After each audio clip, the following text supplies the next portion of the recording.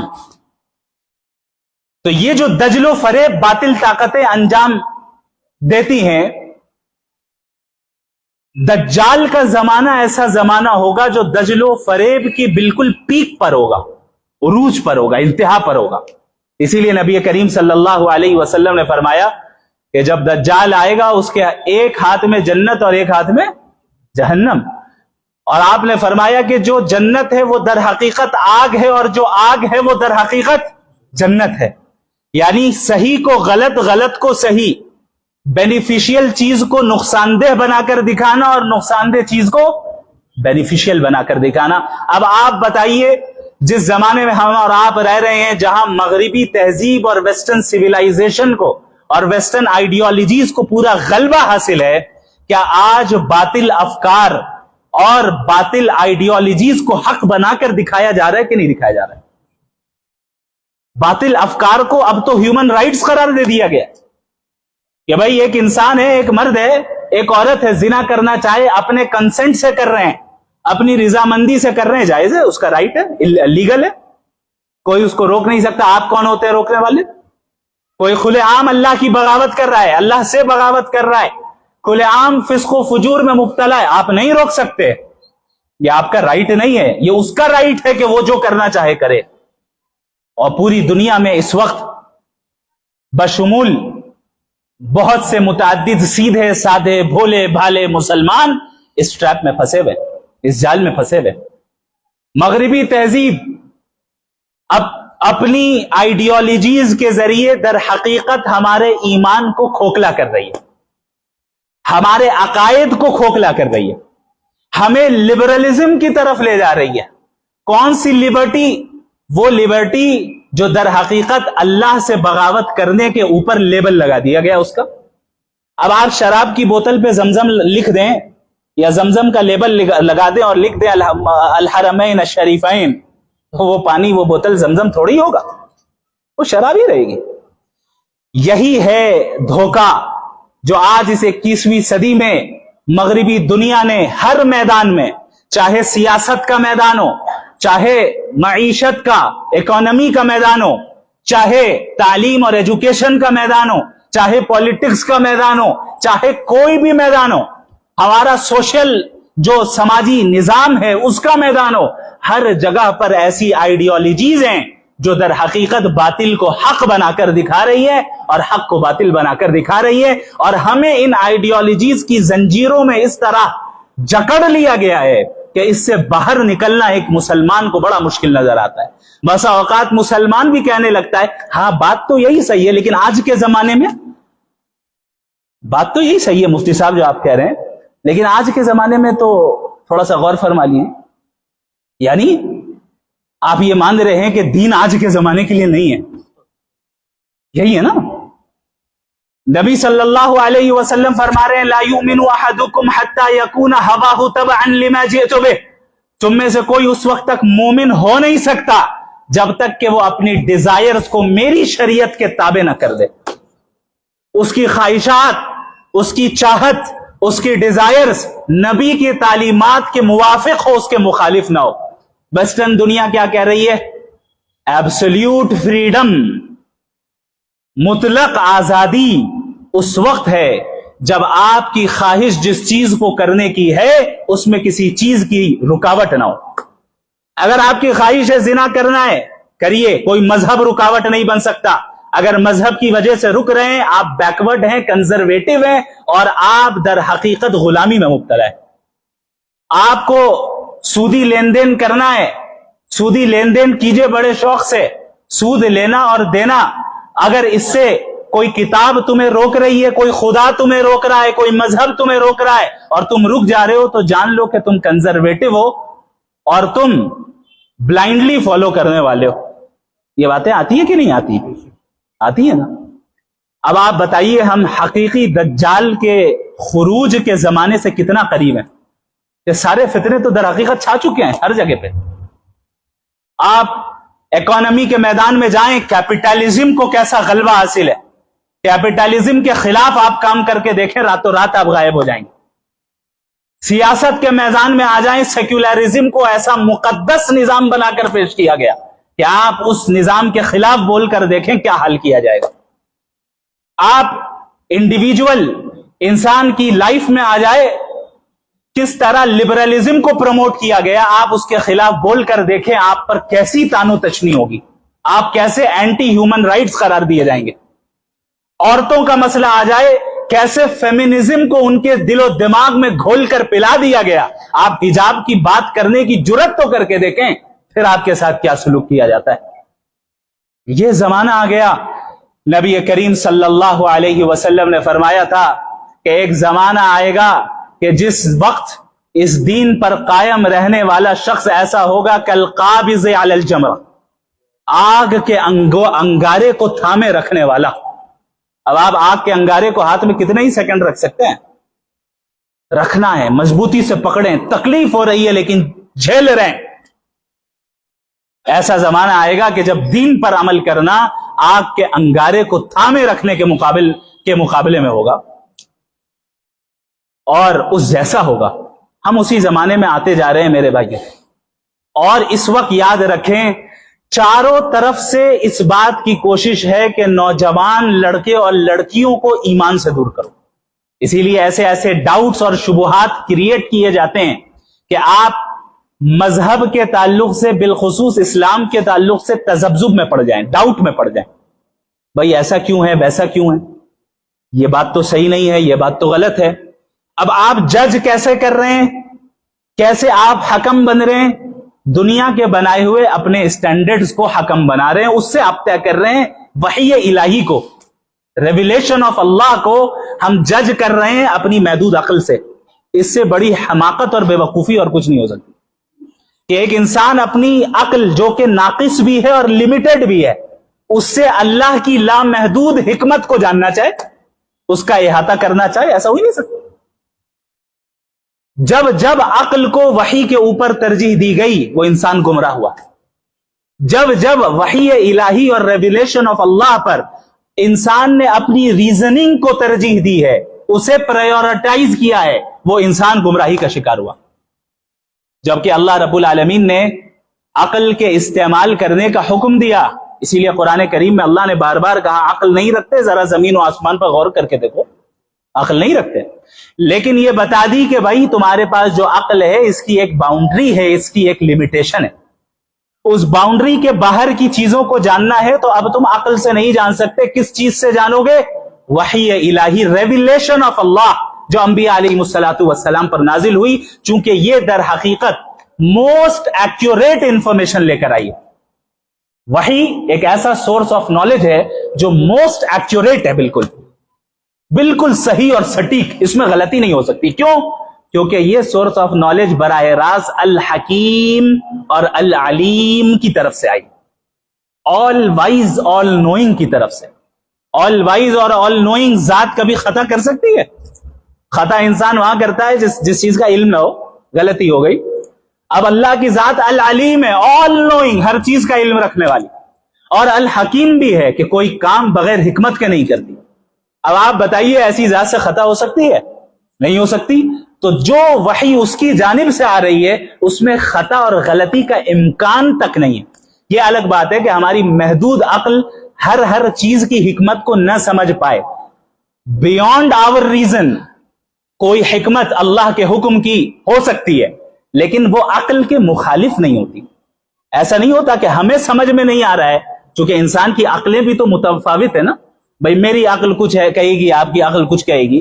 اگر عقل ہی معیار بن جائے حق کا, تب تو حق ایک نہیں کئی سارے ہو جائیں. ہر ایک جو ہے حق اور باطل اور اصول دین کے معاملے میں عقل کے گھوڑے دوڑانے لگے تو نتیجہ کیا نکلے گا؟ ایک کیوس برپا ہو جائے گا اور ایک جو ہے افراتفری کا عالم ہو جائے گا اور ہر ایک نئے دین کو گڑھ رہا ہوگا، جیسے آج کل ہو رہا ہے۔ سوشل میڈیا پہ کتنے سو کالڈ اسکالرز بیٹھے ہوئے ہیں، قرآن اور حدیث کے نام پہ نوجوانوں کو گمراہ کر رہے ہیں۔ نبی نے یہ فرمایا، اللہ نے یہ فرمایا، گمراہ کیے جا رہے ہیں۔ نبی صلی اللہ علیہ وسلم کی احادیث میں بھائی ناسخ بھی ہے، منسوخ بھی ہے۔ کل ہی ایک صاحب نے مجھ سے پوچھا کہ بھائی کیا یہ اب ایک انسان رسول کا حوالہ دے رہا ہے تو ہم ظاہر ہے اسی کو مانیں گے؟ ہم نے کہا میں آپ کو ایک حوالہ دیتا ہوں، رسول اللہ، صحیح حدیث، رسول اللہ صلی اللہ علیہ وسلم نے فرمایا کہ جس نے ایسے کھانے کو کھایا جو آگ پر پکا ہو اس کا وضو ٹوٹ جائے گا۔ اب آپ بتائیے کھانا کھا کے وضو کرتے ہیں؟ رسول نے کہا بھائی۔ اچھا، رسول نے چونکہ مفتی صاحب نے کہا ہے، اب جو کہہ رہے ہیں ہر حال میں ماننا نہیں، ویریفائی کرنا۔ یہ حدیث مفتی صاحب جو آپ نے بیان کی ہے منسوخ ہو چکی ہے۔ یہ پہلے ابتدائی اسلام میں یہ حکم تھا، اگرچہ حدیث صحیح ہے۔ پھر دوسری صحیح حدیث یہ بتا رہی ہے کہ یہ عمل اب منسوخ ہو گیا ہے، ایبروگیٹ کر دیا گیا ہے۔ اب اس کی اجازت ہے کہ پکے ہوئے کھانے، آگ پر پکے ہوئے کھانے کے بعد بھی وضو نہیں ٹوٹتا ہے۔ یہ ہے فرق، سمجھ میں آ رہی ہے بات؟ تو آج کل جب انسان اپنی عقل کو دوڑاتا ہے اور اللہ کی بھیجی ہوئی شریعت کو ان مخصوص اصول و ضوابط کے تحت نہیں سمجھتا جو انبیاء نے سیٹ کیے ہیں، تو اس کا نتیجہ یہ نکلتا ہے کہ وہ گمراہ ہوتا ہے، سیدھے راستے سے ہٹ جاتا ہے۔ لہذا موجودہ زمانے میں یہ کہہ رہا تھا کہ مغربی تہذیب کا فتنہ ہر شعبے میں داخل ہے، اور اس طریقے سے ہمارے نوجوانوں کو کریئرزم میں مبتلا کیا گیا ہے، اس طریقے سے مٹیریلزم میں مبتلا کیا ہے کہ انہوں نے یہ سمجھ لیا ہے کہ اب کامیابی اسی وقت حاصل ہوگی جب ہمیں مٹیریلسٹک لائف مل جائے گی۔ اسی لیے پوری محنت دوڑ دھوپ کس چیز پر ہو رہی ہے بھائی؟ اچھی جاب مل جائے، کریئر سیٹ ہو جائے، اپنا بنگلہ ہو جائے، اپنی گاڑی ہو جائے، اتنے کروڑ روپے سیونگز میں ہو جائے، تب جا کر ہم سکسیسفل ہوں گے۔ اتنی عزت مل جائے، اتنی شہرت مل جائے کہ لوگ جو ہے میرے آگے پیچھے چلتے رہے، تب ہم سکسیسفل ہوں گے۔ یہ سوچ کس کی تھی معلوم ہے آپ کو؟ آئیے قرآن کریم میں سورۃ الکہف میں اللہ رب العالمین نے صاحب الجنتین کا ذکر فرمایا ہے۔ دو دوست تھے، ان میں سے ایک دوست ایسا تھا جسے اللہ نے 2 بڑے باغات دیے تھے اور بالکل مٹیریلسٹک لائف دی، اعلیٰ ترین لگژریس لائف، جسے ہم کہہ سکتے ہیں لگژری ایٹ اٹس پیک، وہ حاصل تھی اسے۔ اللہ نے پھر اس کی منظر کشی بھی کی کہ ہم نے انہیں 2 باغات انگور کے دیے، پھر اس کے ارد گرد کھجور کے درخت دیے، پھر ان تمام کے درمیان ایک کھیتی دی، پھر ان تمام کے درمیان نہروں کو جاری کر دیا۔ وہ شخص اپنے اس مومن دوست کے سامنے فخر کرتے ہوئے کہتا ہے انا اکثر منک مالا واعز نفرا، سورۃ الکہف۔ یہ دوست بات ایسی ہے کہ میں تو سکسیسفل آدمی ہوں، کیوں؟ تم سے زیادہ مال ہے، تم سے زیادہ افراد میرے آگے پیچھے گھومتے رہتے ہیں۔ انا اکثر منک مالا، تم سے زیادہ مال بھی ہے میرے پاس، واعز منک نفرا، اور تم سے زیادہ افراد ہے میرے پاس۔ 2 آدمی میرے بیگ کو اٹھا رہے ہیں، 2 آدمی میرے لیے گاڑی کا دروازہ کھول رہے ہیں، کوئی میری چپل اٹھا رہا ہے، کوئی مجھے سلام کر رہا ہے، چونکہ میں پیسہ والا ہوں، مجھے عزت شہرت حاصل ہے۔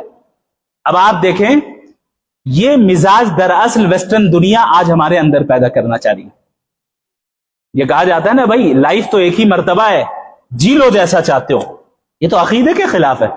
قرآن کہہ رہا ہے ربنا امتنا اثنتین واحییتنا اثنتین، اے اللہ تو 2 بار موت دی ہے آپ نے، اور 2 بار آپ نے زندگی دی ہے، تو ہم تو 2 زندگیوں کے قائل ہیں۔ کون سی 2 زندگی؟ ایک دنیاوی زندگی اور ایک حقیقی دائمی اور ابدی زندگی جس کی کوئی انتہا نہیں ہے۔ اگر کفر پہ جا رہا ہے، شرک پہ جا رہا ہے ایک انسان، ہمیشہ خالدین فیہا ابدا، ہمیشہ جہنم میں رہے گا۔ ایمان کے ساتھ جا رہا ہے، اب جنت میں داخل ہو گیا، ہمیشہ جنت میں رہے گا۔ تو معاشرے کا یہ کہنا تو ٹکرا رہا ہے شریعت کے ساتھ کہ بھائی لائف ہے، اپنے مرضی سے جی لو، جو جی چاہ رہا ہے وہ کرتے رہو. یہ تو در حقیقت جانوروں کا طریقہ ہے نا. جانور جو چاہتے ہیں وہ کرتے ہیں، جہاں منہ مارنا چاہے منہ مارتے ہیں. کیوں؟ زندگی کا مقصد نہیں، ان کے پاس عقل نہیں. اللہ نے ہمیں عقل دی، صحیح اور غلط کی تمیز کی صلاحیت دی. اس کے بعد ہم اگر غفلت میں زندگی گزار رہے ہیں تو غفلت کی تشریح اور اس کی ڈیفینیشن، بلکہ اس کو ڈسکرائب قرآن کریم نے اس طرح کیا، اولئک کالانعام بل ہم اضل اولئک هم الغافلون. جن کے پاس ہاتھ ہیں، پیر ہیں، دل ہے، عقل ہے، آنکھیں ہیں، ان تمام نعمتوں کو لے کر بھی وہ اپنے رب کو نہیں پہچان رہا ہے اور غفلت میں مبتلا ہے. اللہ نے فرمایا اولئک کالانعام بل ہم اضل، یہ جانوروں کی طرح ہے بلکہ جانوروں سے بدتر ہے. یہ قرآن کے الفاظ ہیں، میرے نہیں. اولئک کالانعام، یہ چوپائے کی طرح ہیں، جانوروں کی طرح ہے. بل ہم اضل، بلکہ جانوروں سے زیادہ گمراہ ہے.